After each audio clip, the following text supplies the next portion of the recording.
Why do people become addicted to psychics? When I was around 12 years old, my mother showed up at our house one day with a stack of anti-slip shower mats.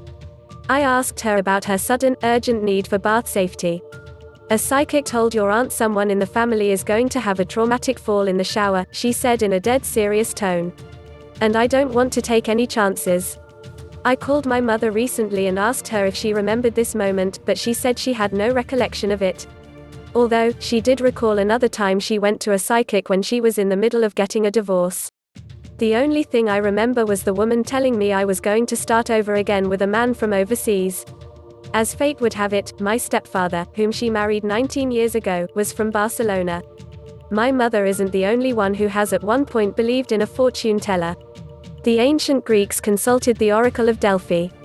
16th century royals turned to Nostradamus for political advice. And even today, we're sometimes guilty of turning to Susan Miller's astrology zone when Mercury is in retrograde.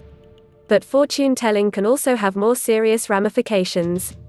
Last week, the New York Times revealed the story of a man who ended up paying $718,000 to psychics who promised to reunite him with a lost love, even after he learned she had died.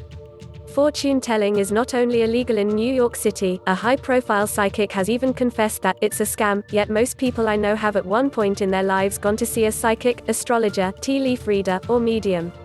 My friend Alyssa, who has always loved to read our horoscopes over brunch, first introduced me to the powerful lure of clairvoyance. "I would see the $10 psychic signs on every other corner in New York," Alyssa explained. "And I got curious." She eventually went inside and was disappointed by the fortune teller's hokey delivery.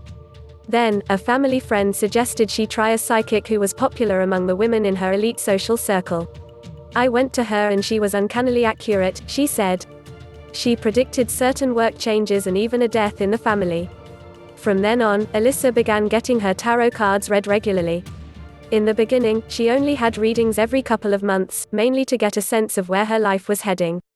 "At first it's just fun to hear about yourself," Alyssa said. But after a tough breakup, she found herself going back more and more. "I wanted answers on why things had happened and whether or not we were going to get back together." When the psychic did not deliver promising news, she started seeing a few others to corroborate or cross-check her prediction. After a few years, Alyssa began dating someone new and her fortune-telling habit slowed. But after that relationship abruptly ended, she quickly sought out her tarot reader's advice once again.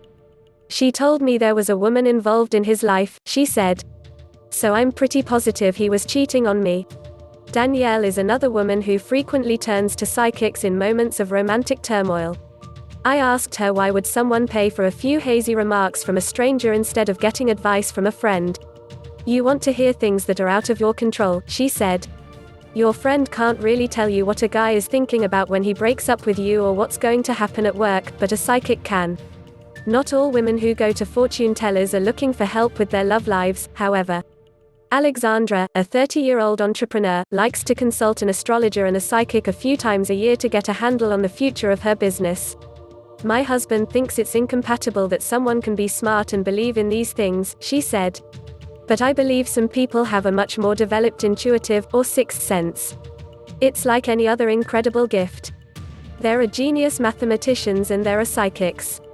While her astrologer turns to the stars and the planets' alignment for guidance, her psychic, as she put it, communicates with the universe. She'll ask things like, "Do you think she's on the right path? What's her life mission?" And she'll get answers such as, "She's getting involved with people who aren't good for her." Or, "She should think big picture now." In the end, Alexandra views the whole process as a form of therapy. And the price tag, $300 for a 2-hour reading, is similar to what a session with a New York City shrink might cost. Alice, a 34-year-old stay-at-home mom, has turned to both psychics and therapists in times of need. "Sometimes you don't have time to go every week to therapy, and it can also cost a lot of money if you live in New York," she said. "That's why psychics can be an easier alternative." On her first visit, her psychic cleansed her aura and it ended up costing her a few $1,000s. Her second clairvoyant, a woman in Colorado whom she consulted for years, went from being trustworthy to suspicious. "She was great, but the more I started passing out her name, the more interested she became in money."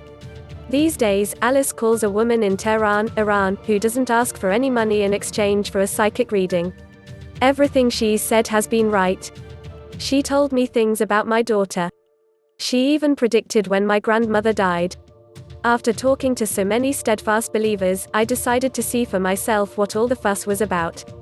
While I rationally did not believe in psychics, I also kept my distance because of the fear that they would deliver a terrible piece of news. So, I settled on astrology, the more reputable form of clairvoyance than, say, tarot readers or mediums.